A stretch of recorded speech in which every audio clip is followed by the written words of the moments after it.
오늘 우리에게 주신 하나님의 말씀은 창세기 22장 15절부터 18절의 말씀입니다.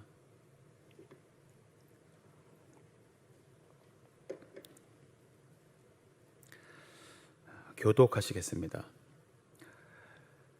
여호와의 사자가 하늘에서부터 두 번째 아브라함을 불러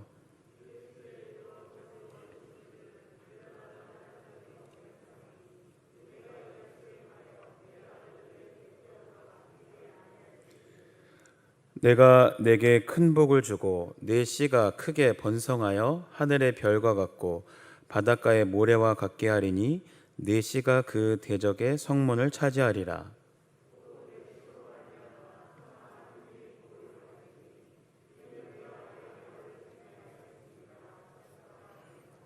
아멘. 할렐루야. 오늘 수요예배 가운데 하나님 예배하신 은혜가 저 여러분에게 충만히 임하시기를 간절히 소망합니다. 오늘 나를 통하여 라는 제목으로 하나님 말씀 나누도록 하겠습니다. 여러분 혹시 퀴리 부인이라고 들어보셨습니까? 퀴리 부인. 우리가 어린 시절에 이 퀴리 부인이라는 위인전 있죠? 그런 것들을 통해서도 이분의 이야기를 많이 들었습니다. 이 퀴리 부인은 프랑스의 물리학자이자 화학자로서 남편과 함께 방사능을 연구를 했습니다. 그래서 강력한 방사선 원소인 라듐과 폴로늄을 발견해서 노벨 물리학상과 화학상을 받은 아주 뛰어난 과학자입니다. 이 퀴리 부인은 원래 폴란드 태생으로 프랑스의 소르본느 대학이라는 곳에서 공부를 했는데 당시 프랑스에서 사는 외국인들에게는 장학금을 주지 않았기 때문에 이분이 매우 어렵게 공부를 했다고 합니다. 학창 시절에 같은 과학자였던 피에르 큐리라는 사람을 만나서 결혼을 했습니다. 두 사람은 함께 열심히 연구한 끝에 우라늄 광석 찌꺼기에서 순수 염화 라듐을 얻어내는 데 성공해서 노벨 물리학상을 받게 되었습니다. 그런데 큐리 부부는 한 가지 고민에 빠졌습니다. 당시 천연 라듐의 가격은 1g에 무려 15만 달러, 몇 천만 원 됐겠죠. 15만 달러가 넘었습니다. 그런 라듐의 생산 방법을 발견했기 때문에 특허를 낸다면 얼마든지 큰 부자가 될 수 있었습니다. 근데 이 큐리 부부가 고민한 것은 과연 이 물질에 대해서 특허를 내서 많은 돈을 벌 것이냐, 아니면 이 특허를 포기하고 많은 사람들이 이 물질을 사용하도록 공유를 할 것이냐 하는 문제였습니다. 오늘 여러분이라면 어떻게 하셨겠습니까? 저는 아마 특허를 선택했을 것 같습니다. 근데 이 고민 끝에 이 큐리 부부는 특허를 내지 않고 자신들의 논문을 공개하기로 결정했습니다. 즉 돈을 포기한 것입니다. 이 라듐의 소유자는 인류이고 그 어느 누구도 이것으로부터 이득을 취할 권리가 없다는 것이 이들 부부가 내린 결론이었습니다. 우리는 하나님을 믿는 그리스도인입니다. 이 라듐의 원래 소유자는 하나님이신데 우리가 먼저 발견했을 뿐이에요. 하나님의 뜻은 이것을 가지고 모든 인류를 위해 사용하는 것이고 또 이것이 하나님께 영광을 돌리는 것입니다 라고 말하고는 이 라듐의 특허를 포기하고 모든 인류가 사용할 수 있도록 했습니다.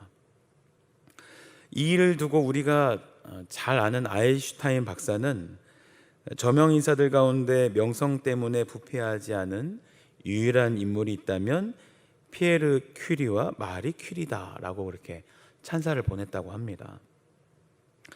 자, 결국 이 부부의 논문은 공개되었고 전 세계에 라듐이 보급됨으로 인해서 의학과 과학 분야에 엄청난 변화를 가져왔습니다. 오늘 우리가 이제 어디에 병이 있는지를 이렇게 MRI나 이런 거 다 엑스레이 찍어보고 하는 거 다 이분들이 발견했기 때문이죠.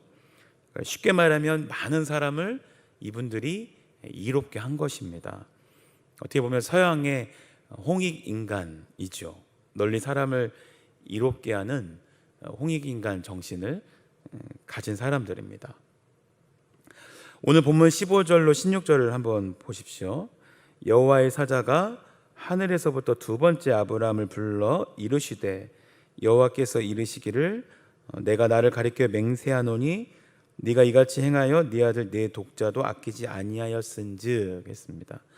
이 말씀을 보면 여호와의 사자가 두 번째로 아브라함에게 나타나서는 하나님의 말씀을 전하여 줍니다. 한마디로 말하면 너는 외아들을 아끼지 아니하고 나의 말에 순종해서 그 외아들을 드리려고 했으니까 큰 복을 주겠다 하는 것입니다. 하나님께서 주시는 하늘의 복을 받게 될 것이라고 합니다. 그래서 사랑하는 여러분, 사실 이것은 우리가 모두 원하는 복입니다. 우리가 원하는 복은 사람의 복이 아니라 하늘에서 내려오는 복, 하나님께서 허락하시는 복입니다. 18절입니다. 또 내 씨로 말미암아 천하 만민이 복을 받으리니 이는 네가 나의 말을 준행하였음이니라 하셨다니라. 이 말씀에 의하면 하나님께서는 단순히 너에게 나의 복을 줄 것이라고만 하지 않습니다. 너뿐만 아니라 너 자손들로 말미암아 천하 만민이 복을 얻게 될 것이라고 하십니다. 순종한 아브라함을 통해서 천하 만민이 복을 얻게 될 것이라고 말씀하십니다. 이 18절의 말씀을 표준 세번역 성경에 보니까 이렇게 기록하고 있습니다. 네가 나에게 복종하였으니 세상 모든 민족이 네 자손의 덕을 입어서 복을 받게 될 것이다. 하나님께서 원하시는 것은 나를 통해서 다른 사람들이 복을 받는 것입니다. 한마디로 다른 사람들이 내 덕을 보고 살게 되는 것입니다. 여러분, 전도라고 하는 것은 내가 가진 복을 나누어 주어서 상대방이 더 잘 될 수 있도록 하는 것입니다. 그 사람들이 더 큰 복을 받고 살 수 있도록 축복의 통로가 되어 주는 것이 바로 전도입니다. 여러분, 아파트에 나가서 요즘 티슈를 전해주는 거 별거 아니라고 생각하지 마시고 그것을 통해서 내게 주신 복이 그들에게 흘러간다 생각하는 그런 놀라운 사명 가지고 감당하실 수 있길 바랍니다. 사랑하는 성도님, 믿음은요 축복의 통로가 되는 것입니다. 믿음은 축복의 통로가 되는 것. 다른 사람들이 내 덕을 보고 살게 하는 것이 믿음이라는 거예요.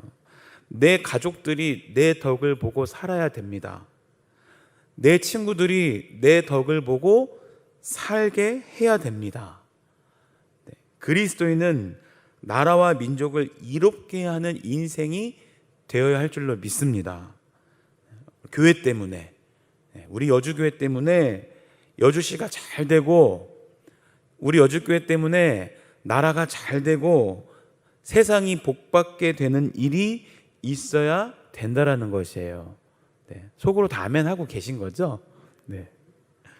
우리의 믿음은 천하 만민에게 복을 줄 수 있는 영향력이 있다는 것을 오늘 여러분 기억하시기를 바랍니다.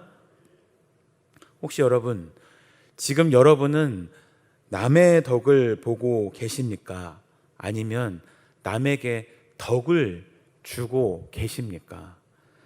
천하 만민이 나의 덕을 보는 축복의 통로가 되기를 원하신다면 먼저 하나님께 순종하는 삶을 사시기를 바랍니다.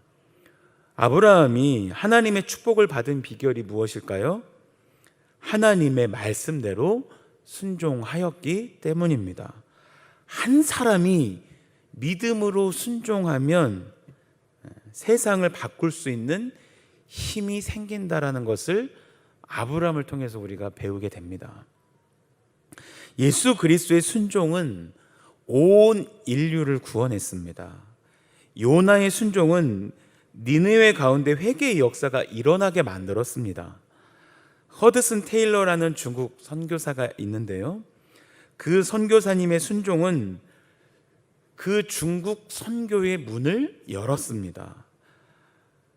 말없이 하나님 앞에 순종했던 많은 선교사님들이 있었기 때문에 우리나라가 오늘날과 같은 복음 국가가 되었습니다. 여러분, 서울에 있는 양화진 선교사 묘원에 가보셨는지 모르겠는데, 거기 가보시면 같이 선교를 왔는데 남편과 아이들이 다 죽고, 또 어떤 분의 묘비에는 아내와 1살 된 아이가 이 조선에 와서 죽는 아픔을 겪고 선교 활동을 한 선교사님들의 이야기가, 그 사연들이 다 적혀 있습니다. 캔드렉이라는 미국 의료 선교사님은 나에게 1000번의 생명이 있다 해도 나는 그 모두를 조선을 위해 바치리라, 그렇게 고백하면서 조선의 백성들을 위해 헌신했는데요, 이 캐드릭 선교사님은 조선에 온 지 9개월 만에 과로로 26세의 꽃다운 나이에 소천을 했습니다. 이렇게 하나님의 말씀에 순종하고 헌신한 분들이 있었기 때문에 오늘 우리가 귀한 복음을 듣고 복음을 누리며 살 수 있게 된 것입니다. 오늘 내가 순종하면 나만 잘 되는 것이 아니라 세상 가운데에 영향력을 미칠 수 있다는 것을 기억하시기를 바랍니다. 여러분, 다른 사람들에게 복을 나누어주는 인생이 되고 싶으십니까? 그렇다면 하나님의 말씀에 순종하시기를 바랍니다. 우리가 순종하지 않으면 세상이 우리의 덕을 볼 수가 없습니다. 그러나 순종하면 하나님의 복이 나에게도 주어지고 또 내 이웃과 내 주위의 사람들에게도 흘러가게 되어 있습니다. 내가 순종하면 나만 복을 받는 것으로 끝나는 것이 아니라 나를 통하여 내 가족과 내 주변과 이 나라와 이 민족이 복을 받는 줄로 믿습니다. 그래서 한 사람의 순종이 그렇게 중요한 것입니다. 사무엘상 15장 22절을 보면요, 함께 읽어볼까요? 시작. 사무엘이 이르되 여호와께서 번제와 다른 제사를 그의 목소리를 청정하는 것을 좋아하신 같이 좋아하시겠나이까?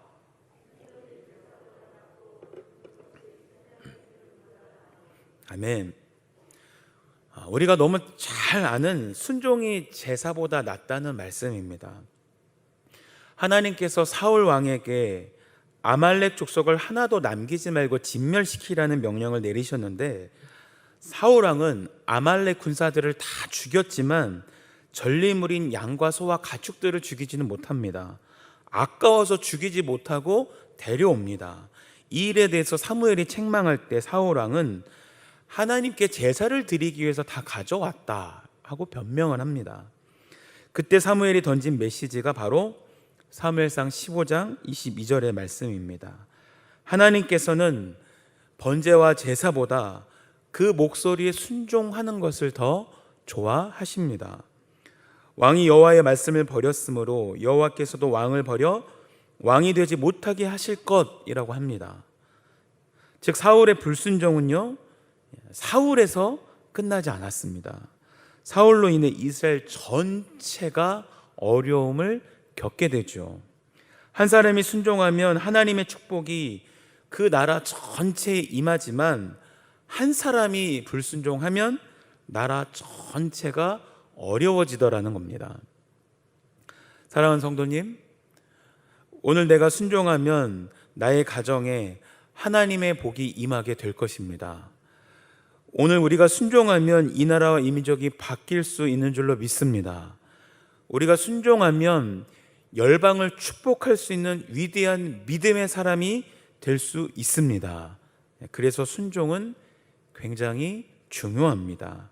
하나님의 말씀에 순종하면 기적이 일어납니다. 그리고 순종하면 사람들이 내 덕을 보고 살 수 있게 된다라는 것입니다. 신명기 28장 2절로 6절을 한번 보겠습니다. 내가 내 하나님 여호와의 말씀을 청종하면 이 모든 복이 내게 임하며 내게 이르리니 성읍에서도 복을 받고 들에서도 복을 받을 것이며 내 몸의 자녀와 내 토지의 소산과 내 짐승의 새끼와 소와 양의 새끼가 복을 받을 것이며 내 광주리와 떡 반죽 그릇이 복을 받을 것이며 내가 들어와도 복을 받고 나가도 복을 받을 것이니라. 우리가 하나님의 말씀에 순종하면 성읍에서도 복을 받고 들에서도 복을 받는다라는 것입니다.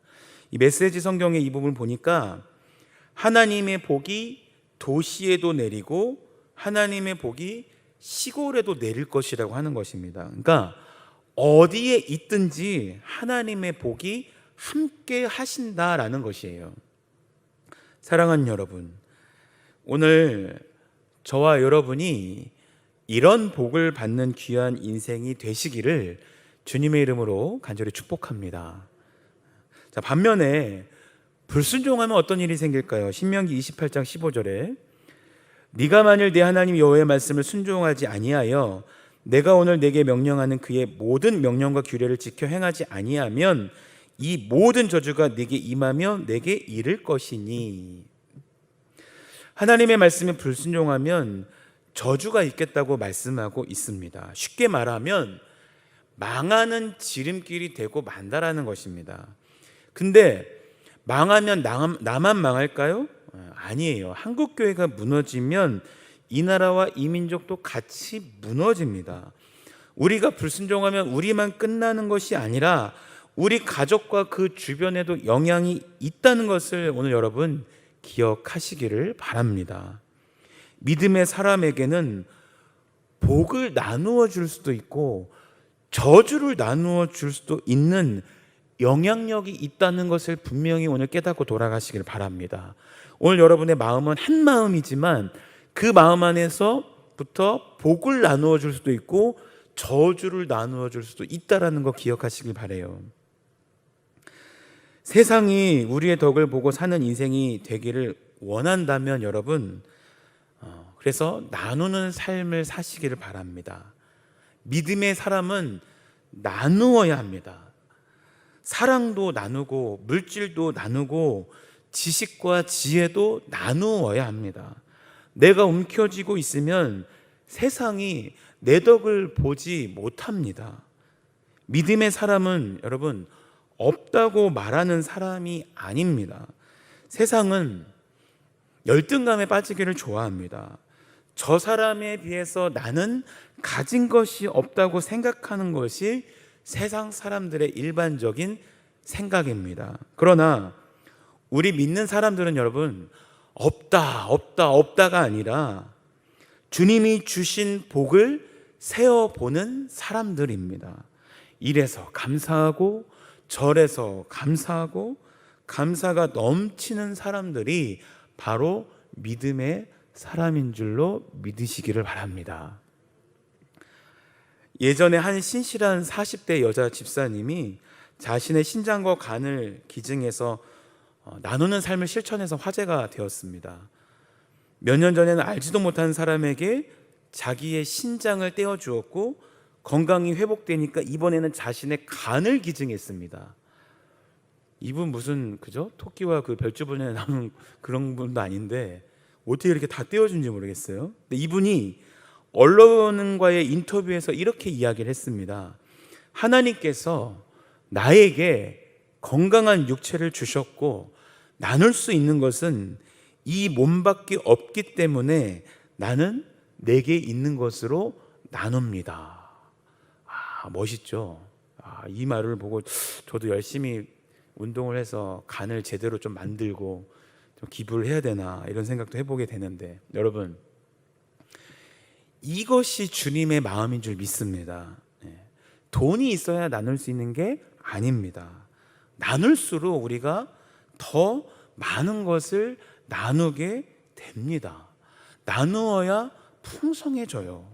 세상의 법칙과 하나님의 법칙은 정반대입니다. 세상의 법칙은 있는 것을 나누면 마이너스가 됩니다. 그런데 성경은 그렇게 말하지 않습니다. 잠언 11장 24절로 25절에 흩어 구지하여도 더욱 부하게 되는 일이 있나니 과도히 아껴도 가난하게 될 뿐이니라. 구제를 좋아하는 자는 풍족하여질 것이요 남을 윤택하게 하는 자는 어떻게 된다고요? 자기도 윤택하여지리라. 내 것을 남에게 나누어 주면 당연히 내가 마이너스가 되고 나에게 손해인데, 성경은 흩어 나누어 주고 구제하여도 더욱 부자가 된다라고 이야기하고 있습니다. 근데 이것은 경험해야만 알 수 있는 일입니다. 은혜를 받아본 사람만이 알 수 있는 일이라는 것이죠.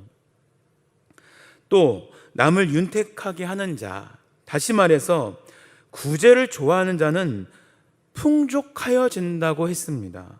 세상의 법칙은 네 힘으로 돈을 모으라라고 하지만, 여러분, 사람이 아무리 모아도 그것을 우리가 다 가져가지는 못합니다.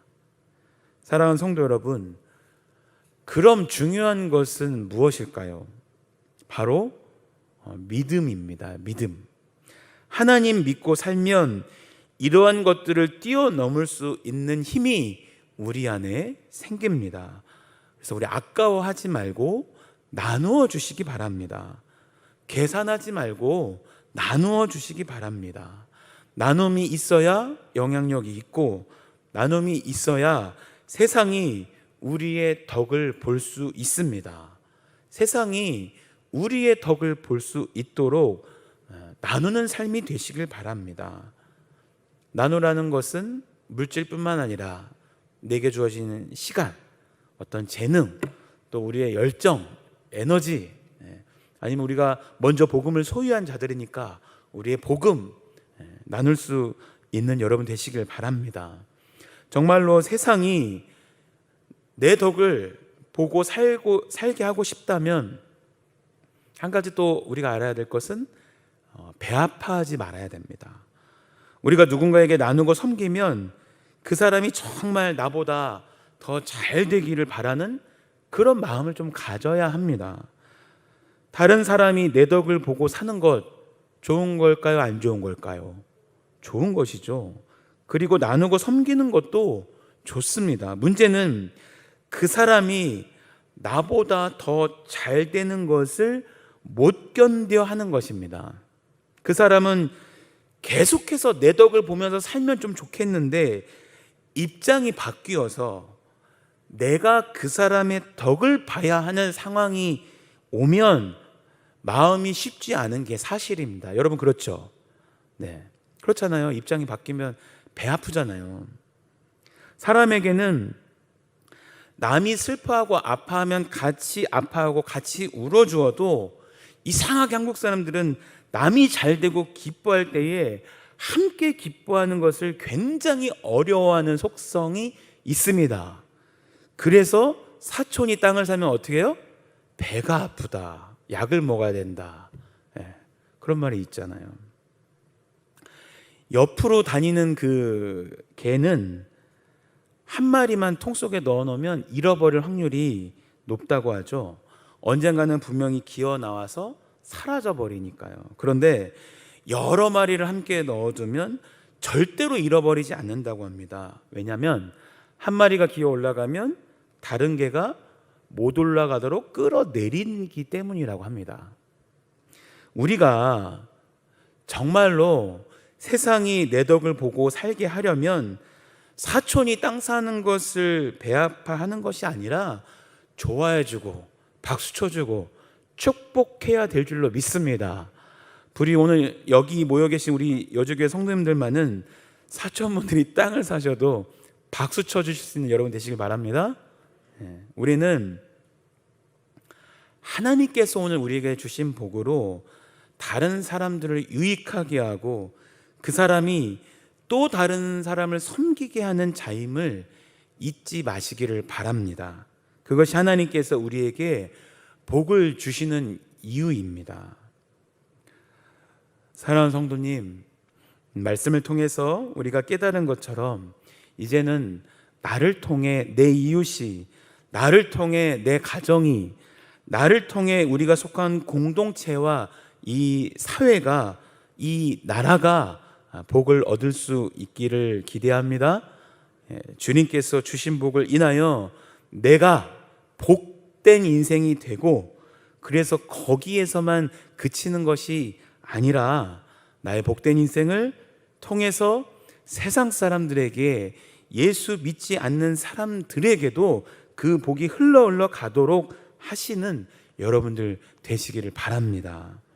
또 우리 여주교회 공동체 다른 성도님들에게도 기왕이면 나를 통해서 하나님의 복이 오늘 여기 나오지 못한 우리 성도님들에게까지도 흘러 갈 수 있도록, 나를 하나님의 축복의 통로로, 하나님의 축복의 그 파이프로 사용해 달라고, 또 그렇게 우리의 삶을 온전히 들으실 수 있는 여러분들 되시기를 주님의 이름으로 부탁드립니다.